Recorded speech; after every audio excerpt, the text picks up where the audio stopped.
जय गुरु. वंदनीय राष्ट्रसंत श्री तुकडोजी महाराजांच्या संकल्पनेतून साकारलेला आणि परमपूज्य डॉक्टर देशमुख काका व परमपूज्य मंदाताई गंधे यांच्या कृपा आशीर्वादाने आचार्य सौ सविताताई खरवडे यांच्या मार्गदर्शनाखाली चालत असलेला ब्रह्मपुरी शहरातील चातुर्मास उत्सव हा एक मंदिरातून चालू होऊन आज जवळजवळ 6 राज्यामध्ये विस्तार पावलेला आहे.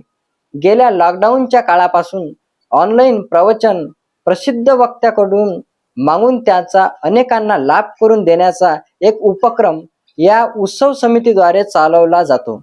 त्या अंतर्गत आज आपण गुरु भक्ती पारायण श्री संकेत महाराज काळे यांचे प्रवचन ऐकणार आहोत. मी त्यांचा थोडक्यात परिचय करून देतो. नाव श्री संकेत भास्करराव काळे, मुक्काम पोस्ट श्री क्षेत्र रेवसा, तालुका आणि जिल्हा अमरावती. जन्म 12 जुलै 1995. शिक्षण MA संस्कृत, NDDY निसर्गोपचार पद्धती चिकित्सक. प्राचीन व अर्वाचीन संत वाङ्मयाचा आणि राष्ट्रसंतांच्या वाङ्मयाचा सुमधुर, सम्यक आणि समतोल असा समन्वय साधणारे चिंतनशील कीर्तनकार, प्रवचनकार व रामशास्त्री बाण्याचे निर्वैर स्पष्ट वक्ता म्हणून सुपरिचित वंदनीय राष्ट्रसंतांचे सांगाती स्वर्गीय केशवदास रामटेके गुरुजी, ऋषी संत घुसरकर महाराजांच्या संस्कारातून आचार्य श्री हरिभाऊ वेरुळकर गुरुजी यांच्या राष्ट्रधर्म प्रचार प्रशिक्षण संस्थेतून सुसंस्कारित होऊन बाहेर पडलेल्या प्रचारकापैकी एक श्री संकेत भास्करराव काळे हे आदर्श धर्म प्रचारक म्हणून ओळखले जातात. राष्ट्रसंतांच्या विचाराचा प्रभाव असलेल्या श्री संकेत काळे यांनी 1915 मध्ये श्री क्षेत्र रेवसा या आपल्या जन्मगावी आपल्या मित्रमंडळींच्या सहयोगाने श्री गुरुदेव राष्ट्रधर्म प्रचार समिती स्थापन करून त्याद्वारे आजूबाजूच्या खेड्यातील तरुणांना सुसंस्काराचे धडे देण्यासाठी सुसंस्कार शिबिराची सुरुवात केली. गुरुकुंज मोजरी येथील राष्ट्रसंत अध्यात्म केंद्र दास टेकडी येथे दरवर्षी ग्रामगीता प्रवचन प्रशिक्षण व कीर्तन प्रशिक्षण शिबिराचे आयोजन करतात.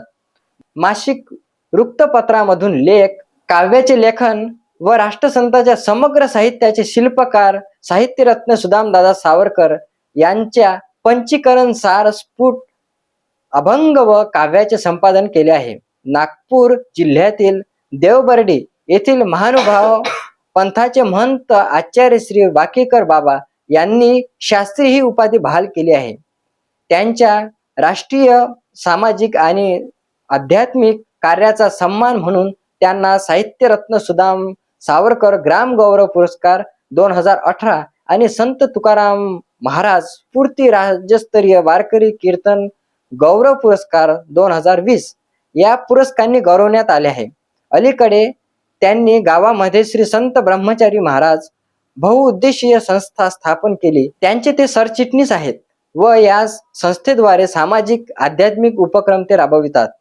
त्यांच्या जीवनामध्ये रामटेके गुरुजी, आचार्य श्री वेरुळकर गुरुजी, ऋषीवर्य घुसरकर महाराज, श्री संत अच्युत महाराज, आचार्य श्री काठोळे गुरुजी आदी महापुरुषांचा सहवास त्यांना लाभलेला आहे. या प्रवचनापूर्वी आजची भजन सेवा सादर करणार श्री प्रज्वल महाराज हिरडे. आवराया विकारे मनाचे, आवराया विकारे मनाचे, ज्ञाना कृपा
गुरुर्विष्णू गुरुर्देवो महेश्वरः गुरुर्साक्षात् परब्रह्म तस्मै श्री गुरवे नमः। ज्ञानदेवं ज्ञानमूर्तिं च साक्षात् प्रेमस्वरूपिणीं नामदेवं च दयामूर्तिं नाथं वन्दे पुनः पुनः। वैराग्यस्य परां मूर्तिं देहो क्षेत्रनिवासिनं तुकारामं महाराष्ट्रे भक्तराज चतुष्टकं श्रीमञ्जुलाभृन्मणिमाणिकेशं श्रीखञ्जरीशं जनहृन्निवेशं श्रीग्रामगीताजनकं प्रशान्तं सद्गुरुराष्ट्रसन्तं सततं नमामि। वाल्मीकि वंशविख्यातं ज्ञानवैराग्यशालिने राष्ट्रसंत शिष्याय सामदाक्षेत्रवासिनं भवबन्धनहन्तारो यत्पादाम्बुजरेणवः भक्तिमुक्तिप्रदातारं श्रीघोषरकर ऋषीं नमः। पुंडलीकवरदा हरिविठ्ठल श्री ज्ञानदेव तुकाराम पंढरीनाथ भगवान की जय।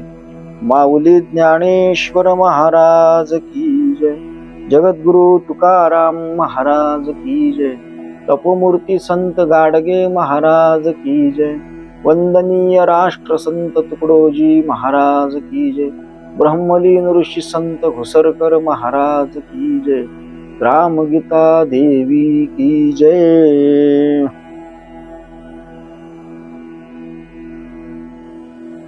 परम पूजनीय श्री गुरुदेव आणि चातुर्मास्य उत्सव समिती ब्रह्मपुरीच्या माध्यमातून जगद्गुरु संत तुकाराम महाराजांच्या गाथेतील अभंगांचं चिंतन श्रवण करण्याकरता उपस्थित भगवत रूप श्रोतृगण, श्रद्धा स्वरूपिणी माता भगिनी, गेल्या 11 वर्षापासून वंदनीय राष्ट्रसंत तुकडोजी महाराजांनी जो एक चातुर्मास्य वर्ग ब्रह्मपुरीमध्ये घेतला होता, त्याचाच एक तंतू म्हणून किंवा त्याचीच एक परंपरा कुठेतरी पुढे नेण्याच्या दृष्टिकोनातून हा उपक्रम आपल्या ब्रह्मपुरी नगरीमध्ये परमपूज्य डॉक्टर काका उपाख्य आचार्य श्रीकृष्ण दत्तात्रय देशमुख यांच्या आणि सोबतच वेदांत विदुषी श्रद्धेय परमपूज्य मंदाताई गंधे यांच्या कृपा आशीर्वादाने आपल्या सर्वांवर मातृवत प्रेम करणाऱ्या आपल्या सविताताई खरवडे आई यांच्या मार्गदर्शनाखाली हा उत्सव गेल्या 11 वर्षापासून फार मोठ्या उत्साहानं आपण राबवित असतो। एका मंदिरामध्ये हा उत्सव सुरू झाला आणि त्या नाही का हरिनाम वेली विस्तार पावली किंवा इवले से रूप लाविले द्वारी त्याचा वेलू गगनावरी गेला, याप्रमाणे जवळजवळ 6 राज्यांमध्ये आता ही वेली विस्तार पावलेली आहे। आणि दरवर्षी आपण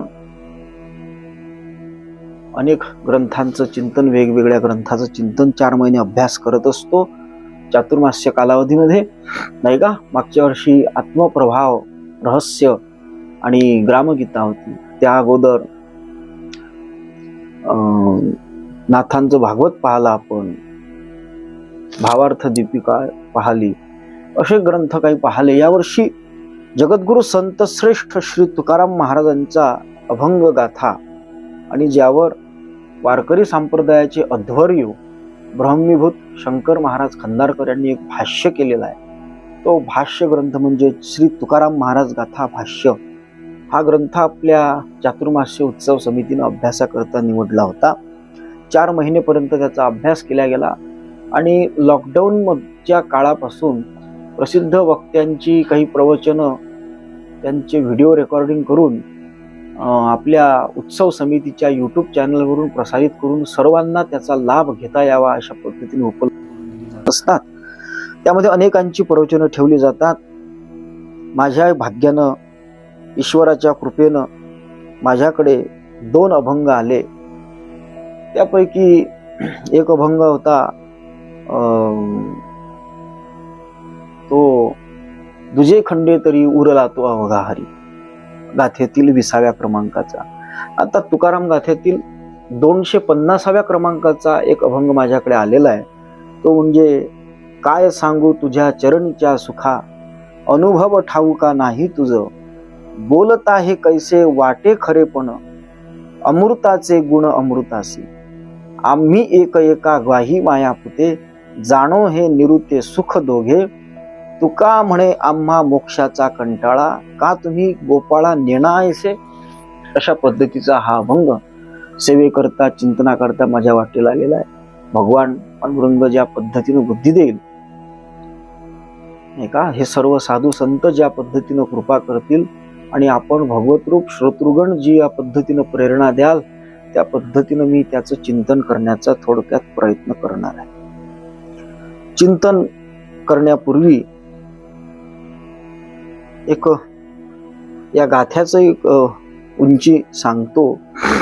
वारकरी संप्रदायामध्ये या गाथ्याला पंचम वेद म्हणतात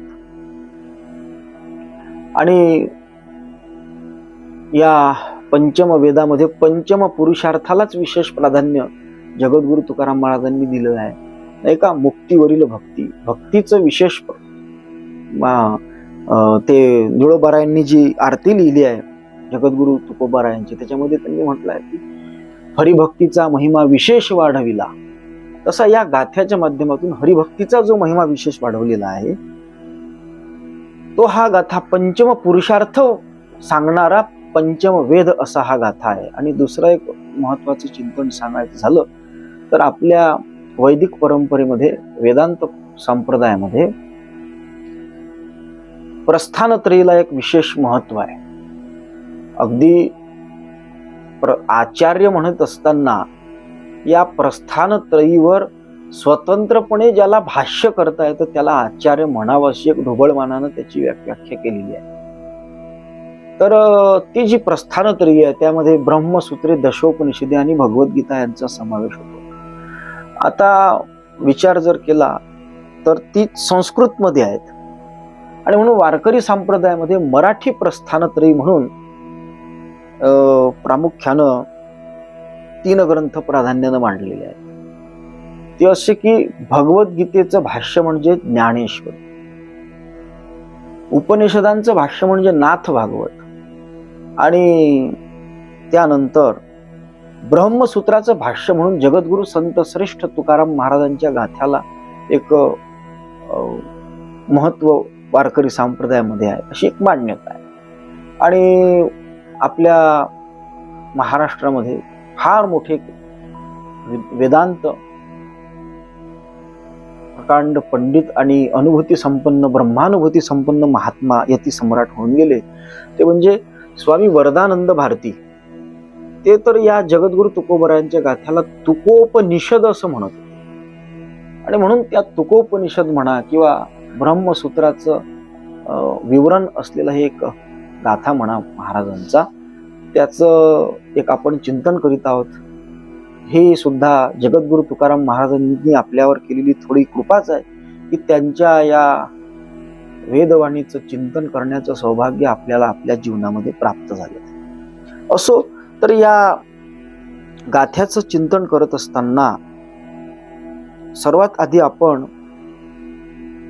ज्यांनी या ग्रंथावर भाष्य केलेलं आहे ते श्री गुरु शंकर महाराज खंदारकर यांनी केलेला अर्थ एकदा आपण वाचून घेऊ आणि नंतर थोडासा त्याचा वाढ विस्तार करण्याचा त्यांच्याच कृपेनं प्रयत्न करू. तत्पूर्वी जगद्गुरु तुकोबरायांना एक वेळा आपण वंदन करूया.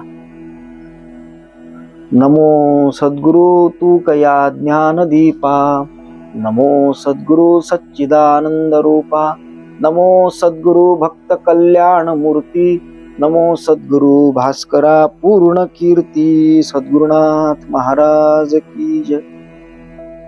खंदारकर महाराजांनी केलेला अर्थ आपण एकदा वाचून घेऊ, मग आपलं चिंतन पाहू. देवा तुझ्या चरणीच्या सुखासंबंधी काय सांगावे. ते सुख अतिशय उत्कृष्ट आहे, परंतु तुला त्याचा मुळीच अनुभव नाही आणि मी त्या सुखाचा महिमा कितीही सांगितला तरी तो तुला खराखुरा वाटणार नाही. पण हे लक्षात घे की अमृताचे गुण अमृताला कसे कळतील? नाहीच कळणार. देवा, तुझ्या चरणाचे सुख किती उत्कृष्ट आहे या संबंधी आमची आई लक्ष्मी साक्षीदार आहे आणि तिला आम्ही मुले साक्षीदार आहोत, कारण जगात आम्ही दोघेच तुझ्या चरणाचे सुख यथार्थपणे जाणतो. तुकाराम महाराज म्हणतात, गोपाळा, तुमच्या चरण सुखापुढे आम्हाला मोक्षाचा देखील कंटाळा आहे, हे तुम्ही जाणत नाही काय? असा या अभंगाचा थोडक्यात अर्थ आहे. आता विचार जर करायला गेलो तर हा अभंग भक्तीच्या दृष्टीनं भक्तीचं महात्म्य प्रतिपादन करणार आहे. आणि दुसरी गोष्ट, मोक्षावरील जी भक्ती आहे, जिला पंचम पुरुषार्थ म्हणतात, ती ज्ञानोत्तर भक्ती, तिची जी गोडी आहे ती फक्त आम्हालाच कळते, अशा पद्धतीचा एक भाव याच्यामधून सांगितला गेलेला आहे. आणि तिसरी गोष्ट म्हणजे याच्यामध्ये भगवंताचा आणि जगद्गुरूचा संवाद आलेला आहे, नाही का? संवादाचा विचार जर करायला गेलो तर थोडासा आपल्याला चिंतन करता येईल. काही वाद आहेत. वादाचा विचार केला तर पहिली गोष्ट वाद, त्यानंतर अनुवाद, त्यानंतर विवाद आणि एक आहे तो संवाद, असे प्रकार आहेत. तर वाद म्हटलं की कुठंतरी वाद शब्दाचा तर खरा अर्थ असा होतो की लौकिकामध्ये आपल्याला त्याच्याशी काही वाद घालायचा नाही असं म्हणतात. म्हणजे त्याच्याशी आपल्याला काही कुठल्या प्रकारचं वादविवाद करायचा नाही, वा त्याला विरोध करायचा नाही आणि त्यांना आपला विरोध करायचा, अशा पद्धतीचा काही वाद करायचा, असा एक वाद शब्दाचा अर्थ कुठेतरी आपण लौकिकात पाहतो. खरा वाद शब्दाचा अर्थ कुठेतरी तत्वज्ञानाविषयीची चर्चा, त्याला वाद असं म्हणतात. दुसरी गोष्ट ती आहे की अनुवाद. अनुवाद म्हणजे पाठ पद्धतीने जेव्हा ग्रंथ शिकवले जातात, विचारसागर, पंचदशी वगैरे, तर त्याची काय होत असतात की अनुवाद केल्या जात असतात. जो पाठ श्रवण झाला, आता आम्ही गुरुजींकडे काही ग्रंथ शिकत असताना योग वासिष्ठ, सुदामदादांचं रहस्यामृत वगैरे ग्रंथ जेव्हा आम्ही अभ्यासले, सद्गुरु तत्वबोध ग्रंथ वगैरे वगैरे, अन्य काही पंचदशी, विचारसागर वगैरे, तर ते अभ्यासत असताना आम्हाला अगोदरच्या दिवशी पाठामध्ये जे काही शिकवत असत, तर दुसऱ्या दिवशी ते सगळं शिकवलेलं त्यांना सांगावं लागत असे की काल आपण हे हे हे सगळं पाहिलं. अगदी थोडक्या वेळामध्ये तो पूर्ण विषय त्यांनी दिलेल्या उदाहरण प्रमाणांचा संदर्भ देत तो सांगायचा आणि नंतर मग गुरुजी पुढचं शिकवत असे. म्हणजे त्याला म्हणायचं अनुवाद. आणि एक असतो तो विवाद, जो परस्परामध्ये द्वेष कलह निर्माण झाल्या की होत असतो, त्याला विवाद असं म्हणतात. आणि इथे जो आहे तो मात्र संवाद आहे. कुठेतरी प्रेमामध्ये, आपुलकीमध्ये एकामेकांशी हितगुज आपण साधतो, नाही का? अशा पद्धतीचं त्या देवाशी अगदी छातीठोकपणे त्या देव जो मोक्ष देण्यासाठी तयार आहे किंवा जगद्गुरूंच्या पाठीमागे लागला आहे अशी कल्पना करा. या अभंगाचा भाव समजून घेण्याकरता की देव जगद्गुरूंच्या पाठीमागे लागलेला आहे, की जगद्गुरू तुकोबारायांना म्हणतोय की तुकोबा, तुम्ही हा आमचा मोक्ष घ्या. तर त्या ठिकाणी अगदी छातीठोकपणे मोक्षापेक्षाही सुद्धा आम्हाला भक्ती सुखाचं जो आनंद आहे तो किती श्रेष्ठ वाटतो आणि तुझी भक्ती किती श्रेष्ठ आहे मोक्षाहूनही सुद्धा देवा, ते तुला सुद्धा कळत नाही, ते मला कळते आहे. अशा पद्धतीचा एक संवाद साधणारा हा जगद्गुरूंचा अभंग आहे, भक्तीचं महात्म्य सांगणारा. काय भक्ती आणि उपासना बरेचदा आपण एक अर्थी शब्द वापरत असतो, परंतु तो भाव थोडा आपण समजून घेतलं पाहिजे की उपासना आणि भक्ती याच्यामध्ये थोडा सूक्ष्म भेद आहे. आम्हाला स्वानंद सुखनिवासी पूज्य सुदामदादा सावरकर यांनी चिंतन सांगितलंय. आमचे गुरुनाम गुरु, आमच्या श्री गुरूंचे गुरु, त्यांनी असं म्हटलंय की दासबोधामध्ये जे समर्थ रामदास स्वामी म्हणतात की भक्त तो विभक्त नव्हे, किंवा ग्रामगीतेमध्ये सुद्धा म्हटलंय भक्त तो विभक्त नव्हे, एक रूपचे होऊन जावे. किंवा भक्त विभक्त न होते कही असं सद्विचार प्रवाहामध्ये राष्ट्रसंत तुकडोजी महाराजांनी त्यांचे म्हटलेलं आहे. तर याच्यावरून पूज्य दादा आम्हाला म्हणजे त्यांनी एका ठिकाणी असं सांगितलंय की नवविधा भक्ती ज्या असतात त्या नवविधा भक्तीमधल्या आत्मनिवेदनाच्या अगोदरच जे काही भाग आहे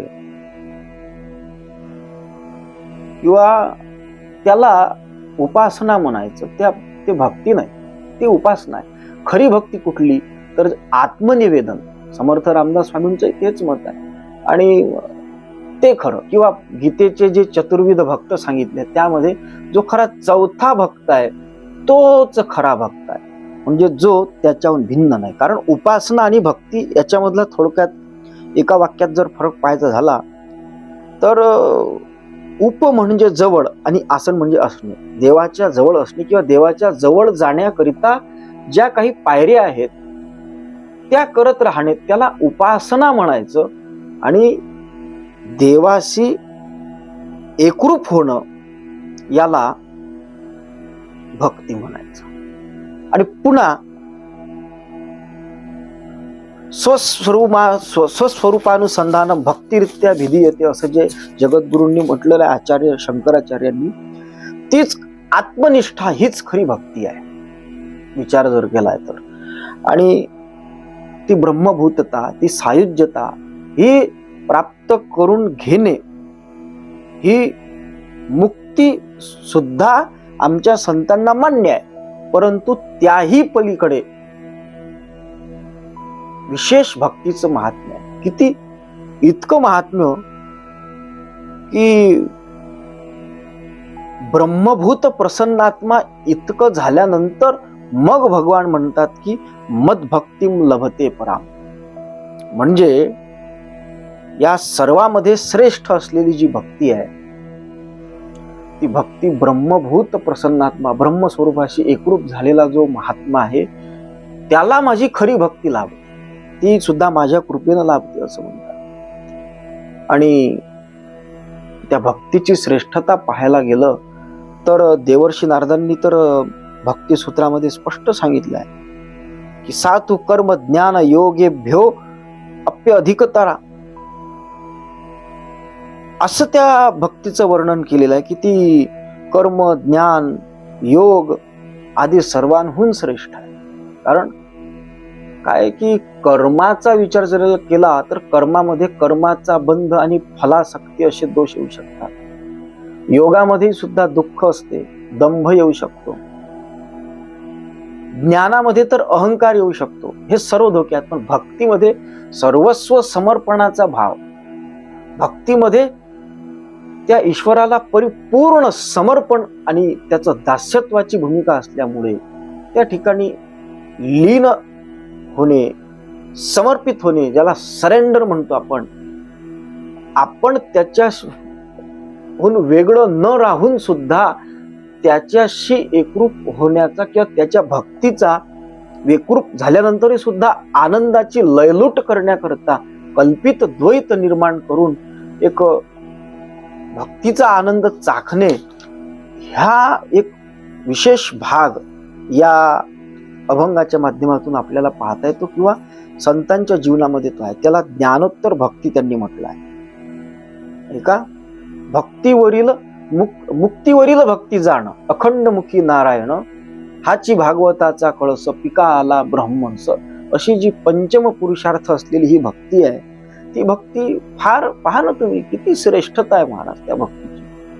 भगवद्गीतेचं जर चिंतन करायचं तर गीतेच्या 11व्या अध्यायामध्ये विश्वरूप दर्शन भगवंतांनी अर्जुनाला दाखवलं. परंतु विश्वरूप दर्शनाच्या नंतर भक्ती योग हा 12वा अध्याय आहे का. याचा अर्थ या भगवंताच्या विश्वरूपाचं दर्शन जरी झालं तरी त्यानंतर या भक्तीचा खरा आनंद घेतात. आणि म्हणून अद्वैतामपि सुंदरम नाही का, भक्त्यर्थम कल्पितम द्वैतम अद्वैतामपि सुंदरम असं म्हटलेलं आहे.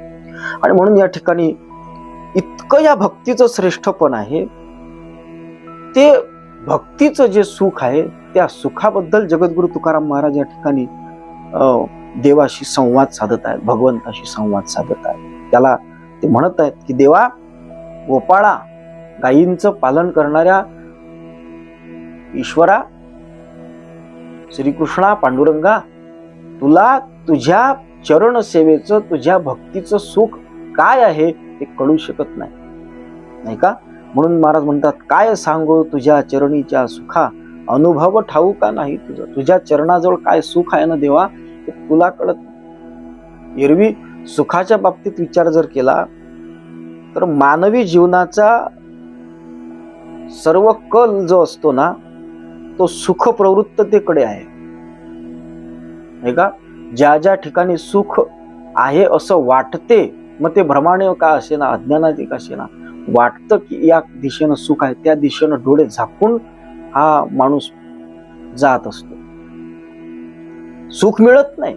वास्तविक जगद्गुरु तुकाराम महाराज म्हणतात, सर्व सुखाची आशा जन्म गेला, क्षण एक मुक्ती यत्न नाही केला, हिंडता दिशा शिण पावला, माया वेष्टीला जीव माझा. अशी त्याची सगळी परिस्थिती असते.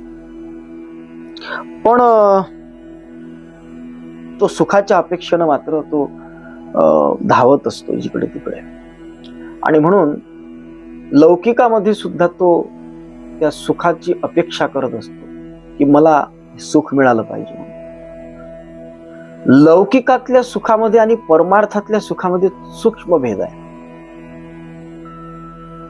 लौकिकातलं जे सुख आहे ते सुख पाहता जवापाडे आणि दुःख पर्वत आहे. आणि लौकिक सुखाची कितीही प्राप्ती झाली तर ती प्राप्ती, ते सुख शाश्वत सुख नाही.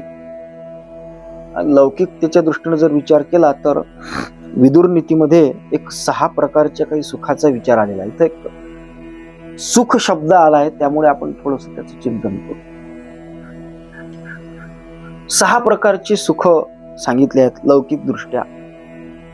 अर्थागमो नित्यमरोगिताच, प्रियाच भार्या प्रियवादिनीच, वशस्य पुत्र अर्थकारीच विद्या, षडजीव लोकस्य सुखानी राजन.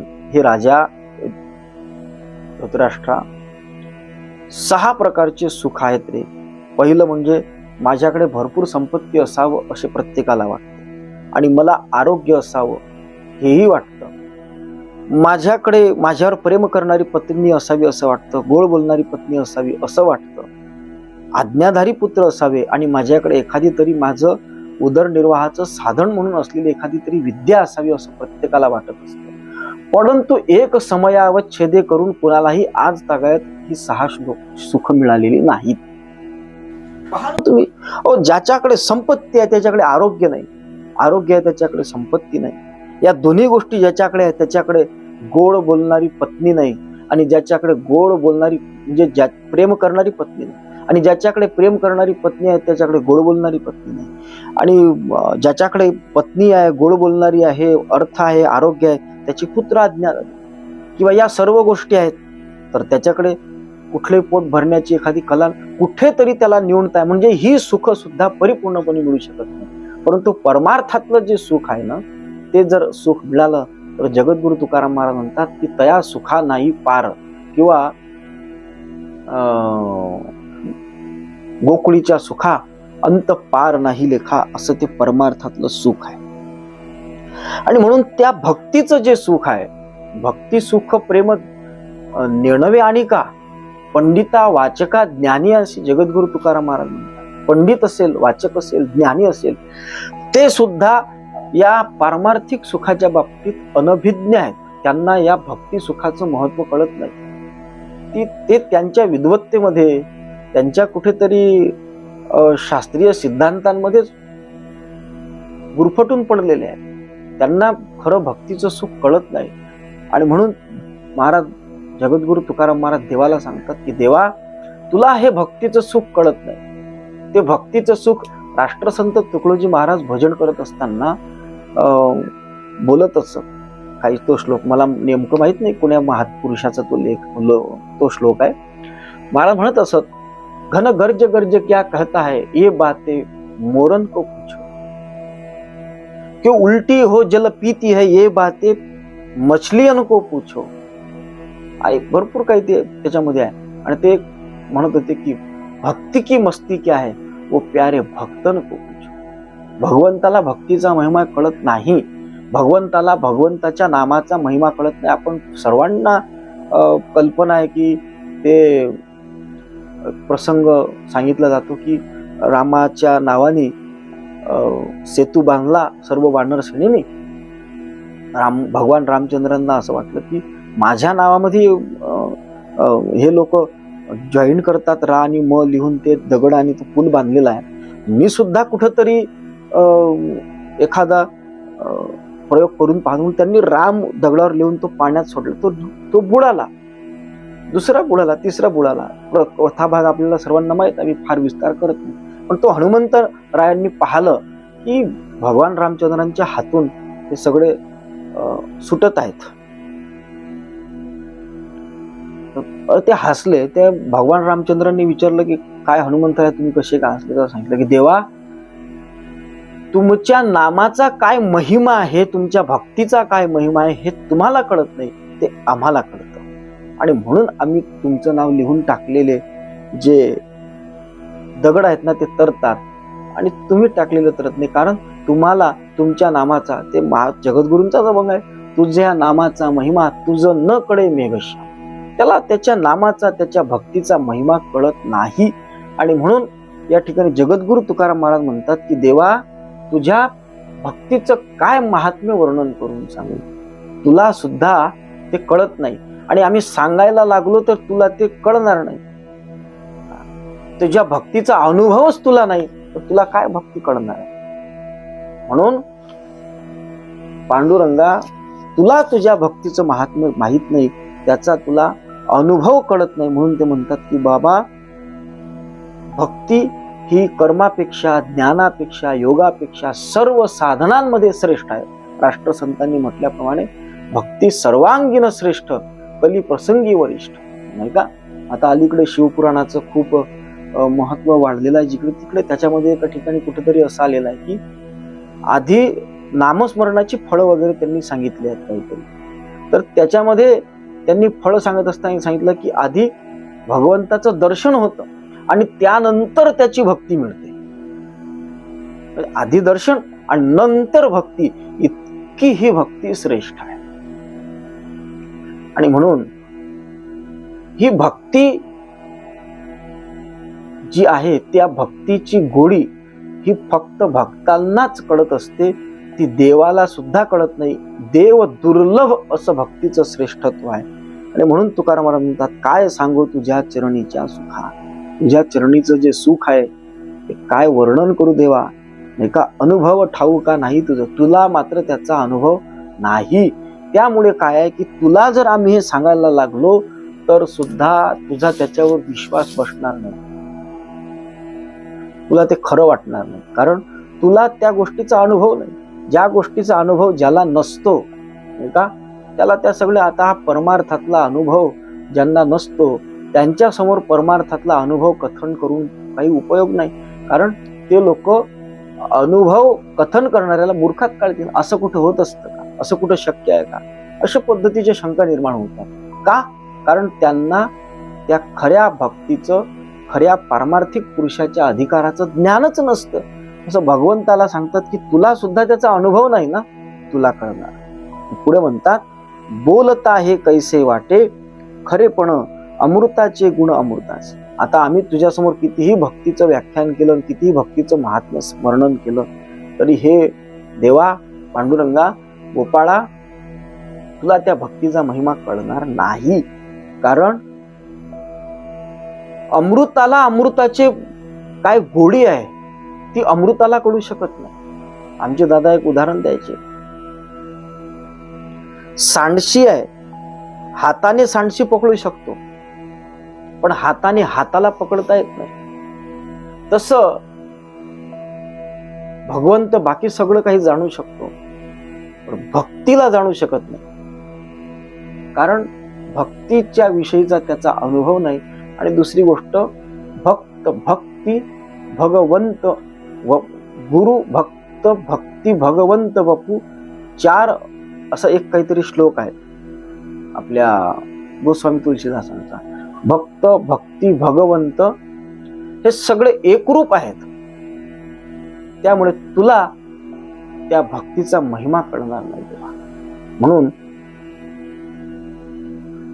अमृताचा गुण जसा अमृताला कळू शकत नाही, हात हाताला जसा पकडू शकत नाही, तसं देवा तुला भक्तीचं महात्म्य कळू शकत नाही.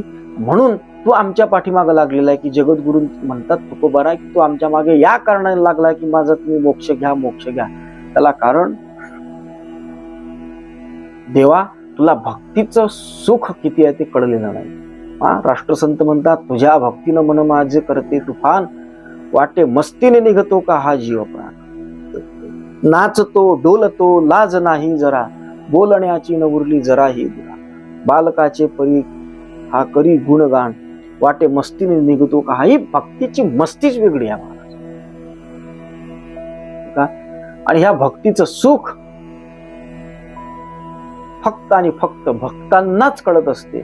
आणि म्हणून पुढे श्री तुकाराम महाराज म्हणतात, आम्ही एक एका ग्वाई माय पुते, जाणो ते निरुते सुख दोघे. या तुमच्या भक्तीचा जो महिमा आहे ना देवा पांडुरंगा, तो फक्त आणि फक्त आम्हाला कळतो. कोणाला?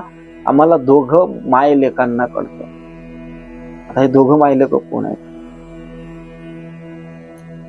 तर काय आहे की दास्य भक्तीचा विचार सांगत असताना भक्तिशास्त्राने आपल्या समोर आदर्श ठेवलाय तो लक्ष्मी मातेचा. जगद्गुरूंनी सुद्धा याच गाथ्यामध्ये लिहिलंय, पाय लक्ष्मीचे हाती तिसी यावी काकुळती. म्हणजे लक्ष्मी माता ही भगवंताच्या चरण सेवेचा आनंद घेणारी, भक्तीचं सुख लुटणारी आहे. म्हणून फक्त आणि फक्त तिला हा भक्तीचं श्रेष्ठत्व कळलेलं आहे. तिला मोक्ष नको आहे, तिला सुद्धा भक्तीच हवी आहे भगवंताची. आणि ती भगवंताची भक्ती करते आहे, त्यामध्येच ती रममाण होते, त्यामध्येच तिला आनंद वाटतो आहे. आणि तो तिला जो आनंद त्या भक्तीतून मिळतो आहे, ते भक्तीचं सुख तिला मिळते आहे. ते सुख किती श्रेष्ठ आहे, किती उच्च दर्जाचं आहे, ते जाणण्याचं सामर्थ्य फक्त आणि फक्त आमच्यामध्ये आहे, असं जगद्गुरु तुकाराम महाराज म्हणतात. कारण आम्ही सुद्धा तुझे भक्त आहोत, तुझ्या चरणीचे आम्ही किंकर आहोत, दास आहोत, भक्त आहोत. आणि माता लक्ष्मी सुद्धा ही तुझ्या चरणीची दास आहेत, सेवक आहे, भक्त आहे. म्हणून तिच्या दृष्टीनं तुझी भक्ती किती श्रेष्ठ आहे ना देवा, किती तुझ्या भक्तीचं किती श्रेष्ठपण आहे ना, हे फक्त आम्ही जाणतो. आम्ही आमच्या आईला म्हणजेच भगवान विष्णूच्या अर्धांगिनीला माता लक्ष्मीला आम्ही जाणू शकतो तिच्या भक्तीची उंची. आणि आमच्या अंतःकरणातली किती भक्ती आहे हे सुद्धा तीच जाणू शकते, तू जाणू शकत नाहीस. म्हणून त्या ठिकाणी त्यांनी असं म्हटलंय की आम्ही एका एक ग्वाही मायक होते, आम्ही एकामेकाला ग्वाही आहोत, एकामेकाला साक्षीदार आहोत. आणि जाणो हे निवृत्ते सुख दोघे, आम्ही दोघेच हे सुख जाणतो, हे तुम्हाला कळणार नाही. म्हणून तुम्ही आमच्या पाठीमागं लागू नका की आम्हाला हा तुम्ही मोक्ष घ्या मोक्ष घ्या मोक्ष घ्या. महाराज तुकाराम महाराजांना त्या मोक्षापेक्षा सुद्धा तुम्ही ज्ञानोत्तर भक्ती श्रेष्ठ वाटते.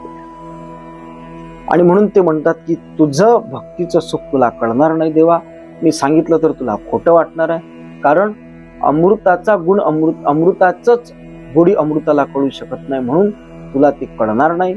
आणि त्या बाबतीत आम्ही दोघेच लोक आहोत जाणते, एक म्हणजे विष्णू भगवान विष्णूची अर्धांगिनी असलेली माता लक्ष्मी, आणि दुसरं म्हणजे भगवंताचे भक्त. आता या सगळ्याचा निष्कर्ष हा सगळा संवाद कशासाठी साधलेला आहे त्याचा एक महत्वाचा भाग शेवटच्या चरणामध्ये सांगतात की तुका म्हणे आम्हा मोक्षाचा कंटाळा, का तुम्ही गोपाळा नेणायसे. आम्हाला या मोक्षाचा कंटाळा आहे असं जगद्गुरु तुकाराम महाराज म्हणतात. आता इथं एक महत्वाचा भाग आहे, इथं थोडी शंका उत्पन्न होते की अख्खं जग हे सुखाच्या मागे लागलेलं आहे. कारण मोक्ष मोक्ष मोक्ष म्हणजे काय, तर आत्यंतिक दुःखाची निवृत्ती आणि परम सुखाची प्राप्ती त्याला मोक्ष असं म्हणतात. मग आता इथं कोण आहे? नाथ महाराज तर म्हणतात की मजलागी दुःख व्हावे ऐसे कोणी व्हावे न जीव.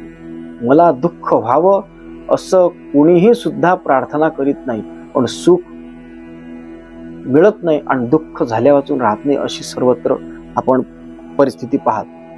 आणि मोक्ष म्हणजे कायम स्वरूपी सुख मिळणार आहे, न संपणार सुख मिळणार आहे. पण ते नको आणि भक्ती हवी असं म्हणतात. काय सगळं जे तुकाराम महाराज म्हणतात की मुक्ती परिणिली नवरी, तेच म्हणतात की मुक्तीचा कंटाळा आला. याच्या मागं काय रहस्य आहे? इथं त्यांनी मोक्षाचा निषेध का केलाय? बरेच लोक असे काही अभंग वाचून मोक्षाचा विरोध करतात, निषेध करतात. ते बरोबर आहे, ते योग्य नाही. कारण मोक्ष या ठिकाणी मोक्षाचा कंटाळा असं जगद्गुरु तुकाराम महाराज म्हणतात. तर तो कंटाळा का आला याचंही चिंतन करणं महत्वाचं आहे. त्याची काही 1, 2, 3 विकल्प आपण पाहू. का असं म्हणतात की इतकं सुखरूप बनविणारा मोक्ष नको आहे? तर त्याविषयी थोडस चिंतन पाहू. काय आहे की मोक्षाला नाकारलंय, म्हणजे मोक्षाचा कंटाळा, तुच्छ लेखलंय, विरोध केलाय. काय कारण आहे? त्याचा विचार जर केला तर मानसशास्त्रीय दृष्टीने विचार करू गेलो तर मनुष्य एखादा पदार्थ जेव्हा नाकारत असतो, ती नाकारण्याच्या पाठीमाग एक कारण असतं सर्वसामान्य दृष्टीनं, की त्या वस्तूबद्दल किंवा त्या पदार्थाबद्दल त्याचं श्रेष्ठत्व किंवा त्याच्याबद्दलचं जे ज्ञान असायला पाहिजे ते नसतं, त्याविषयी अज्ञान असतं आणि त्याचा परिणाम म्हणून आपण एखादी गोष्ट नाकारत असतो. तसं जगद्गुरु तुकाराम महाराजांना मोक्षाचं ज्ञान नाही असं आपण म्हणू शकत नाही. कारण जगद्गुरु तुकाराम महाराजांना मोक्षाचं जर ज्ञान नसतं तर जगद्गुरु तुकाराम महाराजांनी मोक्षाचा विचार जो त्यांच्या या गाथेतून दिलेला आहे, सर्वांकरता उपलब्ध करून दिलेला आहे. आणि तुका म्हणे मुक्ती परिणिली नोवरी, अशी ज्या तुकोबारायांची अवस्था आहे त्यांना मोक्षाबद्दल अनभिज्ञता आहे असं म्हणणं कुठेही सुद्धा संभवत नाही. दुसरा प्रकार एखाद्या वस्तूचा नाकार करण्याकरता जो आपण म्हणता येईल तो असा असतो की त्या वस्तूचं महात्म्य कळतं पण ती वस्तू आपण प्राप्त करू शकत नाही, म्हणून मग आपली एक इमेज कायम ठेवण्याकरता नाही हो ती वस्तू आहे ठीक आहे पण ते योग्य नाही आहे, ते बरोबर नाही आहे वगैरे वगैरे असा अपप्रचार करायचा. तसं नाही का, ती कथा सांगितली जाते की तो चालला होता रस्त्याला, कोल्होबा हे पाहिलं द्राक्ष आहे, खाल्ली पाहिजे आपण, पण ते द्राक्ष खूप उंचावर लागले होते, त्याचं काही तिथपर्यंत तोंड पुरत नव्हतं. त्याला एकाने विचारलं, का हो कोल्हेबा तुम्ही खाल्ला काय मोक्ष, तुम्ही तो का हो कोल्होबा तुम्ही द्राक्ष का खाल्ले नाही?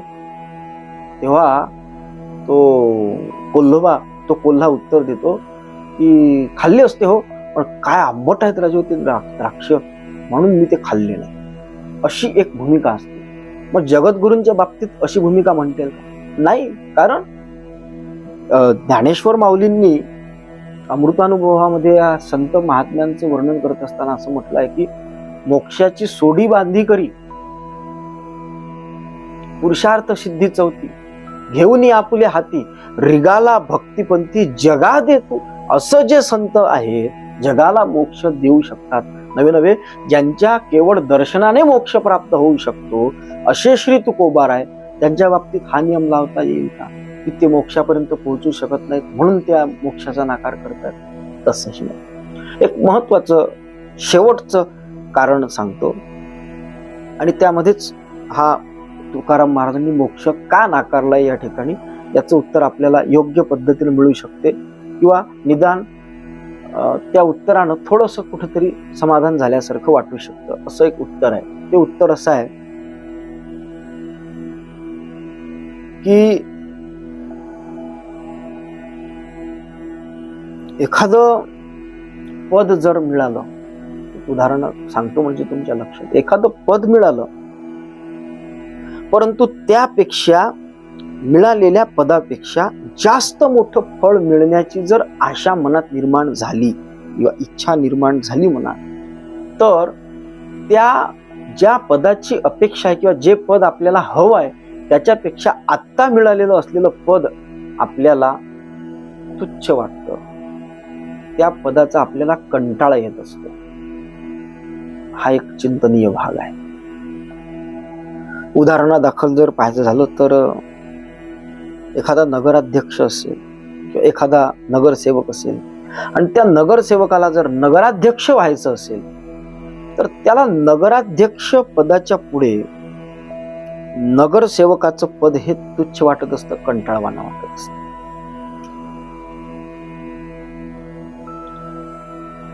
एखाद्याला आमदार व्हावयाची इच्छा असली तर त्याला नगराध्यक्षाचं पद हे कंटाळवाणं वाटत असतं. आणि एखाद्याला जर खासदार होण्याची इच्छा निर्माण झाली, तो सध्या आमदार आहे, तर त्या आमदाराला खासदार होण्याच्या इच्छेपुढे आता जो तो आमदार आहे त्याचा आमदार पदाचा कंटाळा येतो. तुम्ही हा नियम लावून घ्या की वरचं पद अपेक्षित असलं की प्राप्त पदाबद्दल अशा पद्धतीचा कंटाळा, अशा पद्धतीचा तिरस्कार निर्माण होत असतो. अर्थातच याच्यातून हे लक्षात घेता येईल की ज्ञानोत्तर भक्ती ही हवी असली किंवा तिचा आनंद कळला, काय आहे ज्ञानोत्तर भक्तीमध्ये काय आनंद चाकता येतो, की मग मात्र प्राप्त असलेला जो मोक्ष आहे त्या मोक्षाच्या विषयी कंटाळा निर्माण होत असतो. जगद्गुरु तुकाराम महाराजांनी या भूमिकेवरून मोक्ष नाकारलेला असावा. कारण भक्तीची जी श्रेष्ठता आहे, मी आता याच्यामध्ये आपण चिंतन करताना पाहिलं, ती श्रेष्ठता जगद्गुरूंना कळते. कारण जगद्गुरु तुकाराम महाराज हे पांडुरंगाचे एकनिष्ठ भक्त आहेत. त्यांनी भक्ती केली. जगद्गुरु म्हणतात भक्ती आम्ही केली सांडूनी उद्वेग. म्हणून त्यांना ते भक्तीचं महत्व कळल्यामुळे जगद्गुरु तुकाराम महाराजांना हे ठाम माहिती आहे की या ज्ञानाच्या पलीकडे सुद्धा, मोक्षाच्या पलीकडे सुद्धा जो भक्तीचा प्रांत आहे तो त्याही पेक्षा श्रेष्ठ आहे. अद्वैतामपि सुंदरम आहे. आणि म्हणून त्या भक्तीचं सुख आपण चाखलं पाहिजे. आणि त्या भक्ती आपली करायची आहे त्याकरता मोक्षाचा सुद्धा त्यांना कंटाळा नाही का. कारण मिळालेला जो मोक्ष आहे ना, हा पुढचा जन्म चुकवत असतो. आपल्या वेदांत शास्त्रामध्ये मोक्ष हा जन्माभाव रूप मानलेला आहे. मरणाला मोक्ष आपल्या वेदांतामध्ये म्हणत नाही, ते चार्वाक मतामध्ये म्हणतात. मरण ते मुक्ती पाखांड्यांची, पाखांड मतामध्ये आहे. परंतु आपल्या वेदांत मतामध्ये मुक्ती म्हणजे जन्माभाव, पुन्हा जन्मालाच यायचं नाही, पुनरपी नाही का. मन हा मोगरा अर्पुनी ईश्वरा, पुनरपी संसारा येणे नाही, पुन्हा संसारात येणे नाही, याला मोक्ष असं म्हणतात. पण आता पुन्हा संसारात यायचं नाही हा मोक्ष आहे. पण त्या मोक्षानं काय होतं की पुढे जो जन्म घ्यायचा आहे तो जन्मच आपल्याला तुटून जातो. आता जन्म खंडित झाला, पुढे जन्म मिळणार नाही, तर मग भक्तीचा आनंद उपभोगता येतो. म्हणून भक्ती काय करते की पुन्हा आपल्याला भक्तीचं सुख भोगण्याकरता भक्तीमध्ये जन्म घेता येतो, पुढचा जन्म घेता येतो त्या भक्तीचा आनंद लुटण्याकरता. आणि म्हणून जगद्गुरु तुकाराम महाराजांना त्याच्यामध्ये आनंद होतो. किती आनंद! अहो, ही भक्ती, या भक्तीचं सुख अनुभवण्याकरता, भोगण्याकरता जर हा जन्म अपुरा पडत असेल तर पुढच्या जन्मात सुद्धा तुका म्हणे गर्भवाशी सुखे घालावे आमाशी, गुण गायीना आवडी हेची माझी सर्व. तसं मला पुन्हा तुम्ही जन्माला घाला, जन्माच्या वेळी जे काही दुःख होते ते सर्व दुःख मी सहन करायला तयार आहे, कारण नंतर मला भक्तीचं सुख उपभोगता येईल. आणि हा जो सिद्धांत जगद्गुरु तुकाराम महाराजांनी इथे सांगितला आहे की बाबा देवा पांडुरंगा, मला तुमचा मोक्ष हा जन्म चुकवणार आहे, पण मला तुमच्या भक्तीसाठी पुन्हा जन्म घ्यायचा आहे, घेईन मी जन्म. याजसाठी देवा तुझी चरण सेवा साधाव्या हे मला करायचं आहे. म्हणून मला भक्ती पाहिजे, तुझा हा मोक्ष नको जन्म चुकवणारा. तर मला जन्म देऊन तुझी भक्ती करता येणारी भक्तीच पाहिजे आहे, नाही का. मोक्षाने जन्म खंडित होतो, पण भक्तीमुळे जन्म घेता येतो आणि पुन्हा तो जन्म घेऊन भक्तीचा आनंद चाकता येतो. आणि सोबतच परोपकार, जनसेवा, जनता जनार्दनाला योग्य वाट दाखवणारा सुपंथाचा उपदेश करताय. भक्ती, ज्ञान, वैराग्याचं स्पष्टीकरण या समाजामध्ये करून देऊन लोकांच्या अंतःकरणावर त्या भाव निर्माण करून लोकांना सुद्धा आम्हाला मुक्तीचा मार्ग दाखवता येतो. यासाठी देवा आम्हाला भक्तीच हवी आहे, तुझा मोक्ष नको आहे, नाही का? आम्हाला त्याकरता भय नाही जन्म घेता, मोक्ष सुखा हाणू लाथा. आम्ही मोक्ष सुखाला लाथा हाणतो, कारण आम्हाला पुन्हा जन्माला येण्यामध्ये कुठलीही अडचण वाटत. आणि म्हणून भगवंता, हे गोपाळा, तुम्ही ही गोष्ट का जाणत नाही? तुम्ही सर्वज्ञ आहात ना, न सांगता तुम्हा कळो येते अंतर. विश्वविश्वंभर परिहारची न लगे अशी तुमची स्थिती आहे.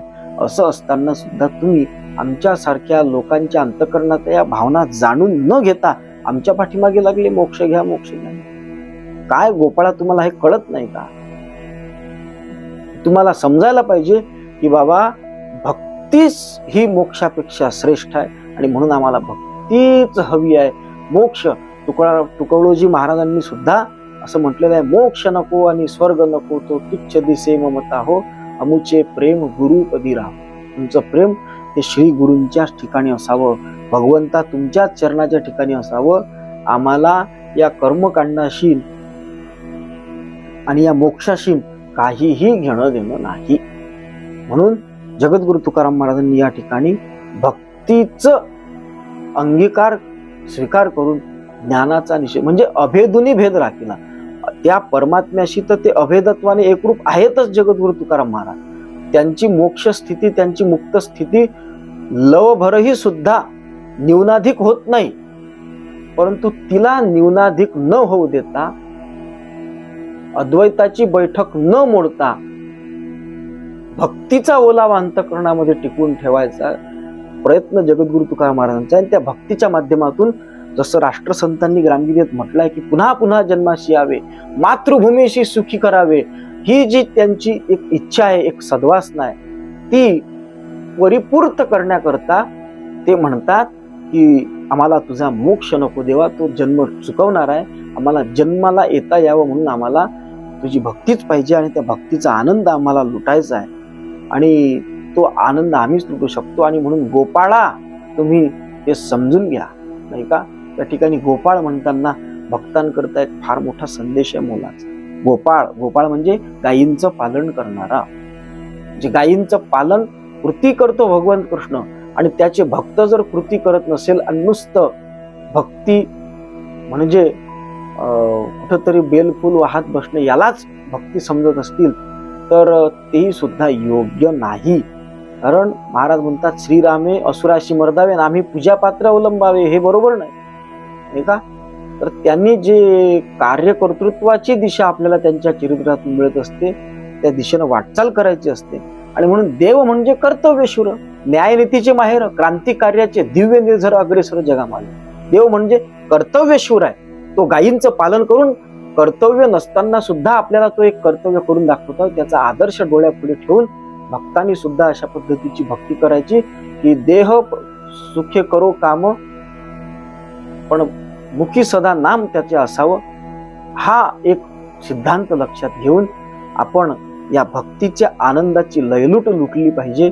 त्याकरता त्या गुरुदेवाची, त्या पांडुरंगाची आपल्यावर कृपा झाली पाहिजे. त्यांनी कृपा करावी आणि आपल्याला त्याच्या भक्तीच्या सुखाचं ज्ञान करून द्यावं अशी त्याजवळ प्रार्थना करू. जगद्गुरु तुकाराम महाराजांच्या या गाथेचं चिंतन करण्याचा आपण थोडक्यात प्रयत्न केला. फार धावपळीच्या काळामध्ये अगदी वेळेवर कुठलंही चिंतन न करता मी या अभंगाचा भाव स्पष्ट करण्याचा एक केविलवाणा प्रयत्न या संतांच्याच आशीर्वादाने, कृपेने आणि तुम्हा सर्व श्रोतृगणांच्या प्रेरणेने मी हा आनंद केला, हा आनंद लुटला, ही प्रवचन सेवा केली. प्रिय भाविकांनो, ही भक्ती आपल्याला त्यांनी द्यावी अशी प्रार्थना करूया. माझ्या चिंतनामध्ये काही कुठे अपसिद्धांत झाला असेल तर तो माझ्या बुद्धीचा दोष समजावा, आणि जिथं कुठं काही शास्त्रीय सिद्धांत योग्य रीतीने मांडले गेले असेल ते आमच्या गुरुवर्यांचं आहे. आणि म्हणून ही गोष्ट लक्षात घेऊन पुनश्च एकदा भगवंताकडे ही भक्ती आपल्याला प्राप्त व्हावी अशी प्रार्थना करून हे प्रवचन पुष्प जगद्गुरु संत तुकाराम महाराजांच्या चरणी, राष्ट्रसंतांच्या चरणी, सकल संत महापुरुषांच्या देवी देवतांच्या चरणी समर्पित करून माझ्या या वाणीला पूर्ण विराम देतो. सर्वेत्र सुखीनः सन्तु, सर्वे सन्तु निरामयाः, सर्वे भद्राणि पश्यन्तु, मा कश्चित् दुःखमाप्नुयात्. ओम शांति शांति शांति.